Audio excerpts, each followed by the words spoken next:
L'attività di monitoraggio, di controllo del territorio proprio nell'ottica di contrastare sempre più quella che è l'attività predatoria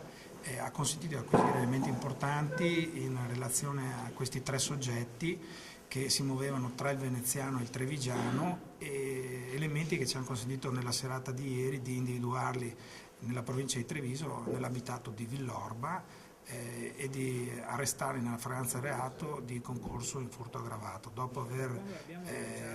commesso un furto in un'abitazione. Si muovono in modo molto scaltro perché chiaramente approfittano del giungere del buio e sempre a piedi raggiungono le abitazioni. Anche queste chiaramente magari sono le abitazioni preferite, sono quelle collocate in strade dove magari è quasi insufficiente l'illuminazione, che per loro diventano chiaramente un obiettivo anche facile da colpire. La difficoltà sta proprio in questo, nel senso che loro sanno come muoversi approfittando del buio e quasi mai raggiungono le abitazioni da colpire con veicoli che poi provvedono dopo il colpo invece a recuperarli magari anche a qualche chilometro di distanza dal posto in cui hanno commesso il furto. Loro sono chiaramente scaltri nel muoversi a piedi approfittando del buio.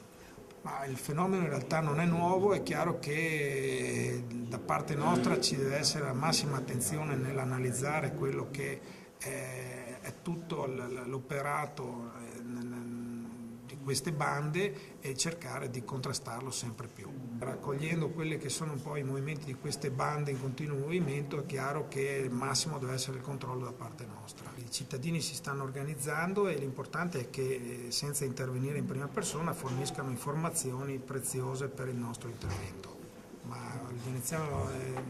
zone a rischio particolare non ce ne sono, ci sono stati momenti in cui magari era più colpita la zona del San Donatese, ma momenti in cui era più colpito il Mestrino, quindi non c'è un'area più a rischio rispetto a un'altra. L'importante è che tutte le aree ormai sono controllate e quindi attraverso i servizi di prevenzione che di contrasto si cerca di rimediare, di porre fine al fenomeno. Nel corso di alcune indagini che abbiamo anche recentemente concluso è emerso come effettivamente questi gruppi siano spostati iniziando dai furti in casa per poi proprio con un'escalation arrivare ai furti con l'esplosione di casse continue e casse banco.